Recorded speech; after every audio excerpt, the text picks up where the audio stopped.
Ini penjaga gawang di depan ini udah mantap ini. Wah, sebelah kanan Habib Hussein, sebelah kiri Bang Raja. Silakan minum, jangan sungkan. Siap. Siap. Kasih Ustaz. Bismillah. Ini alhamdulillah nih Ustaz. Ini khusus untuk Bang Satria diberi buah yang paling jujur. Wah. Berapa di luar begitu di dalam. Alhamdulillah. Ini. Ini alhamdulillah kita masih bisa ngumpul nih Ustaz. Sehat Pak Lalu. Alhamdulillah Pak Ustadz. Alhamdulillah kita masih bisa ngumpul nih. Iya. Nggak kayak yang di situ tuh. Mancing. Orang ngomong terus nih Ustaz. Saya paling nggak suka memang betato begini nih. Udah betato dipamerin lagi. Gibah lagi, Ustaz. Bro, ini gue ini di sini langsung dapet cobaan. Coba lihat Ustaz. Udah tahu gue disuruh duduk begini. Minuman jauh banget. Deketin Waduh. Makanya tas rangsel jangan di depan. Di belakang. Ini cobaan benar-benar emang di bulan puasa sebelumnya. Tapi memang udah agak kecil nih. Tahan Bang, tahan Bang, jangan gibah Bang. Ini kalau begini nih emang, aduh saya juga kadang-kadang yang di situ tuh kenapa tuh Ustaz? Dia kelihatannya puasa sih puasa, cuma ngumpul enggak, sholat enggak. Kayak Lagi halangan enggak? Ya kali juga gitu tuh kan, ya gimana ya? Tapi masa cowok halangan Ustaz? Tapi ya ini ya Pak Ustadz, banyak juga nih orang yang ibadah puasanya itu lancar sehari. Kan 30 hari Rajin puasa. Rajin puasa. Iya. Tapi kita ternyata ibadah-ibadah lain tuh kadang mereka lalai Pak Ustadz. Ini bagaimana dengan orang-orang Sholatnya mungkin ya Bang ya? Iya, sholat Puasa tapi nggak sholat. Puasa tapi nggak sholat. Sekarangnya Puasanya ikut-ikutan. Mungkin menurut dia multiple choice. Pilih yang mana? A, puasa, B, sholat. Udah A aja lah. Gitu mungkin. Tapi kalau puasa demi pencitraan dapat pahala nggak Ustaz? Gimana tuh Ustaz? Jadi orang yang nggak sholat ini ada 3 hukum. Yang pertama, man taraka sholat muta'ammidan, siapa yang meninggalkan sholat secara sengaja faqad kafara jihara, maka dia sudah dianggap kafir murtad. Yang nggak sholat. Makanya kalau ada ustadz yang ceramah mengatakan, ibu, kalau suami ibu nggak sholat, kalian nggak boleh lagi satu rumah, nggak boleh lagi berhubungan, karena kalian sudah fasah, sudah pisah. Lalu ibu ini komplain nanya ke saya, Ustadz, katanya saya dengan suami udah pisah. Yang ngomong siapa? Ustadz. Yang ceramah dia nanyanya kok ke saya. Dia pakai mazhab Hambali.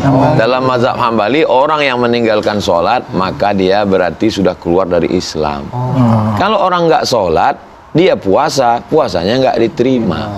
Hanya bernilai diet aja. Cocok tuh Bang. Ini yang pertama. Cocok. Belum. Yang kedua, ini menurut mazhab Syafi'i. Menurut mazhab Syafi'i, kalau ada orang nggak sholat, ditanya dulu. Kamu nggak sholat kenapa? Kalau kata dia, aku sebetulnya percaya sholat itu wajib Pak Ustadz, cuman aku lagi malas. Maka dia tidak kafir, dia fasik. Orang yang fasik, dia nggak kafir, dia nggak murtad. Fasik itu apa Ustaz? Fasik itu, asal kata fasik adalah kurma yang keluar dari kulitnya. Kurma, kalau kacang tanah dimasak, kan keluar dari bijinya, keluar dari kulit kan? Nah, ini manggis kan keluar dari kulit kan? Tapi kalau kurma, dia nggak keluar dari kulitnya. Kita kalau makan kurma kan sama-sama kulitnya. Begitulah orang yang fasik. Dia perbuatannya dosa, tapi dia nggak keluar dari Islam. Dia tetap Muslim. Tatoan juga lagi. Ini nanti pembahasannya. Satu-satu lagi Raja. Kita urai dulu, satu-satu kita selesaikan.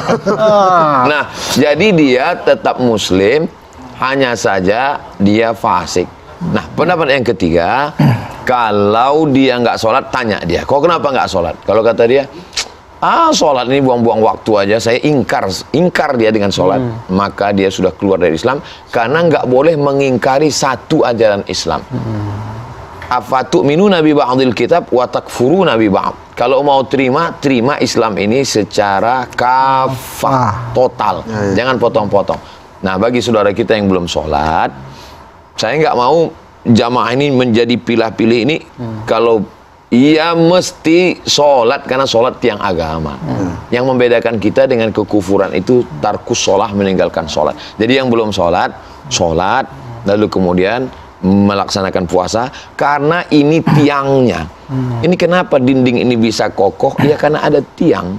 Kalau nggak ada tiang, roboh tiang, maka robohlah ibadah yang lain. Maka yang pertama kali nanti dihisab di akhirat, Inna awwala ma yuhasabu bihil 'abdu yaumal qiyamah sholatuh. Yang pertama kali dihisab, dihitung hari kiamat salat.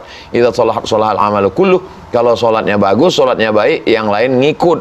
Wa idza fasadat, kalau rusak, yang lain ikut rusak. Tumbang salat, tumbanglah yang lain. Begitu Bang Ustaz. Ustaz, itu dia puasa tapi tidak sholat. Sah itu puasanya itu?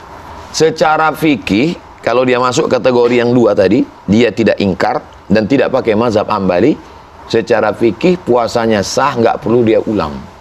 Tapi perbuatan dia meninggalkan sholat ini mestinya ulil amri memanggil dia dijatuhi hukuman ta'zir. Hukuman ta'zir artinya hukuman yang memberikan efek jera. Efek jera, kamu dikasih nasihat mesti sholat. Kalau tidak sholat akan dijatuhi hukum. Nah, tanya nih, Ustaz. Saya pakai yang fasik tadi, Ya. tapi pakai fasilitas Bang Marah. Fasilitas kita kan bisa kosor, ya kan, bisa dijamak. Nih karena pakai yang fasik nih, aduh males dulu nih. Ntar kita dijamak aja deh ke asar misalnya zuhurnya. Pengalaman Nah itu pribadi nih, gimana? pengalaman pribadi nih. 89 km, 88, sekian, 89 km menurut Al-Fiqhul Islami wa Adillatuh baru bisa kosor. Kosor ya. Adapun jamak tanpa kosor, tingkat kerumitan, kesulitan, kenjelimetan, kepayahannya amat sangat tingkat tinggi. Bukan dikit-dikit jamak, malas dikit jamak, nggak bisa begitu. Oh, nggak takutnya kan kita udah dikasih fasilitas sama Allah. Dokter operasi. Ya, Operasi masuk jam 11. ya. Nggak kelar ini sampai jam 5. Pas jam 3 lewat 10 azan asar. Allahu Akbar, Allahu Akbar. Dokter pimpinan situ mengatakan, kita break semua, sholat pada waktunya. Mati pasien. Nah, maka pada saat itu dia jamak.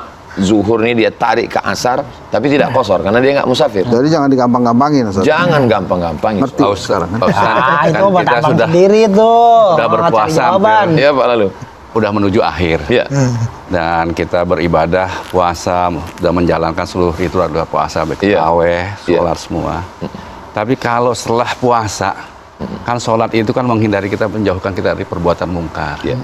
Tapi kalau masih berbuat hal-hal yang tidak sesuai dengan yang kita diajarkan, karena udah sholat kan tiang agama, tapi masih melakukan hal-hal yang Ya. Maksiat. maksiat, tidak baik. Man- Gimana, apakah sholat puasa kita itu diterima? Man sholatuhu lam tanhahu anil fahsya wal munkar. Siapa yang sholatnya tidak mencegah dirinya dari perbuatan keji dan munkar. Fahsya, kejahatan seksual. Mungkar, kejahatan non seksual. Siapa yang perbuatan sholatnya tidak mencegah dirinya dari perbuatan kejahatan seksual dan non seksual, lam yazdad illa bu'adan. Dia makin jauh dari Tuhan. Dia semakin jauh dari Allah. Kita masih lagi pada tataran kalau saya sholat saya dapat pahala, kalau saya nggak sholat saya berdosa, kalau saya sholat saya dapat surga, kalau nggak sholat masuk neraka. Ini sama dengan anak SD. Kalau saya sekolah dapat uang jajan, kalau nggak sekolah papa marah. Kalau kita udah sampai pada level atas, saya berbakti sama papa, sama mama, sayang sama ibu karena dia melahirkan saya, dia membesarkan saya, semua harta saya untuk dia. Andai semua saya kasih ke dia, saya gendong dia ke Makkah, nggak bisa membalas sekali jeritan dia melahirkan saya. Ini orang dewasa. Orang sholat itu nggak lagi mikir surga neraka. Aku ini punya Allah. Aku bisa bernapas, aku bisa hidup, detak jantungku, paru-paruku, darahku, setetes, dua tetes yang dicuci oleh buah pinggang, aku bisa hidup ini karena Allah. Maka sholatku, sujudku, enggak ada apa-apanya. Jadi sebetulnya kita ini banyak anak-anak yang terjebak di tubuh orang dewasa. Logika kita masih logika anak-anak. Gitu ya Ustaz. Enggak, nih sebenarnya saya mau nanya lagi Ustaz, tapi kelihatannya dari tadi pertanyaannya dari sini terus dan berbobot semua Ustaz. Ini saya nggak ada nanya nih Ustaz.